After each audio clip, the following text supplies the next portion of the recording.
I'm Cassidy Sahuque. I'm 30 years old and I work as a dyslexia therapist at the 30 school here in Petal. I'm halfway done with my master's in dyslexia therapy and I also teach fourth grade there. I'm also unmarried.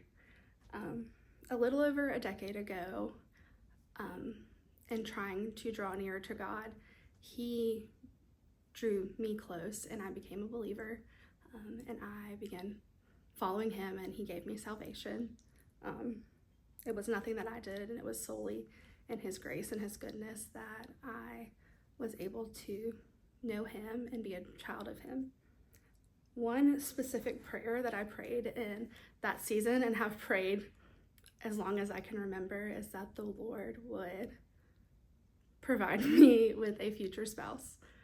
I have prayed that consistently, at least for the past 12 years, but then definitely hoped and wished for it as a young girl and as a teenager. In that prayer, in that season of coming to know the Lord and becoming a believer, that was definitely one of the main prayers that I prayed. And there was a lot of hope that the Lord would hear that prayer, and He did hear it and that He would answer it. But as I have said, I am unmarried, so He did not answer it with a yes. It's always been a no or not yet. And that has always been really hard. As a young 20-something-year-old, it was a little bit easier because I was still just figuring out life and making friends. But as I was approaching 25, I saw a lot of people both get that desire fulfilled, but also settle for less than God's best, as well as many people walked away from following Christ, not necessarily because of that desire, but because of other things, but also just being single in their 20s and in the church.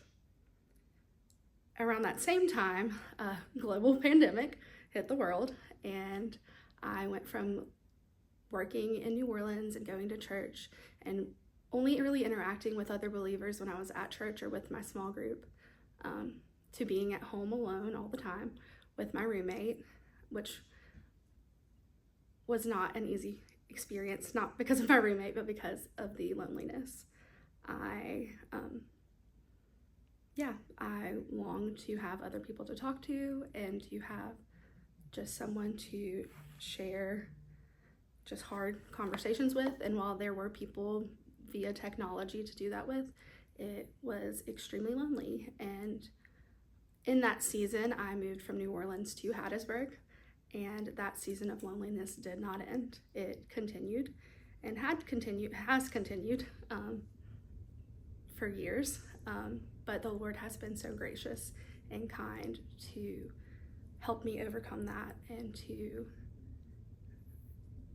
be in relationship with His people and to find friendship and family and relationship with Him. If you have not been single as long as I have, or if you have, you may or may not know that adulthood as a single person can be very difficult.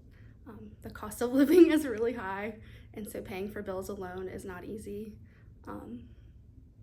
Opening pickle jars or doing outside tasks can be very overwhelming and frustrating and exhausting.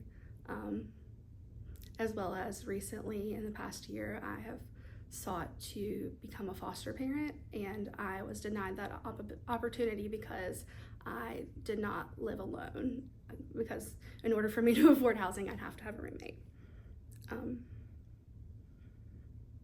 I say all of that to say that in all of that painfulness, the Lord has been kind to me and provided me with people who love Him and love me and who have provided me friendship.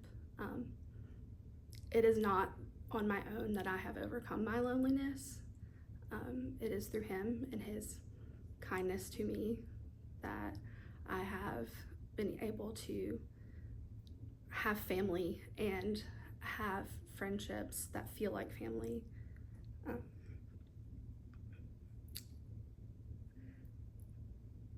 I don't want you to hear me say that the Lord is helping me overcome singleness, or that singleness is something to be overcome. It says in 1 Corinthians 7 that we're each given our own gift, whether that's to be married or to be single. And it also says that every good gift in James that is coming down from the Father of lights, and it's a perfect and pleasing gift. And so with that, I want you to know that singleness is not a challenge to be overcome, but facing the fear of rejection, loneliness, putting yourself out there and it being afraid to do that, that is something that can be overcome, and it can only be overcome through trusting Christ and trusting that his bride is here to treat you like a bridesmaid and to help you walk with him.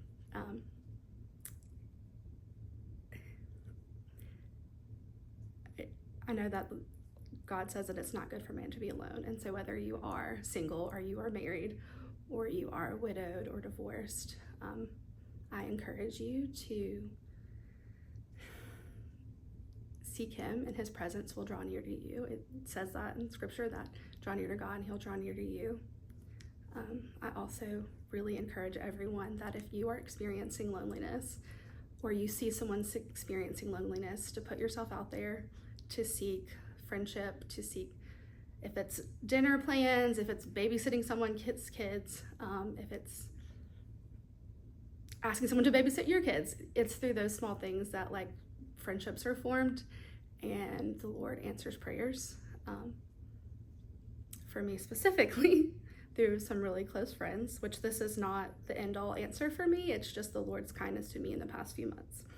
But through two people that I have dearly cared about and loved and have cared for their family by babysitting their children, who I've allowed to speak truth into my life and encourage me, as well as do the same for them, the Lord has introduced a godly man into my life, and we have been dating for the past 4 months.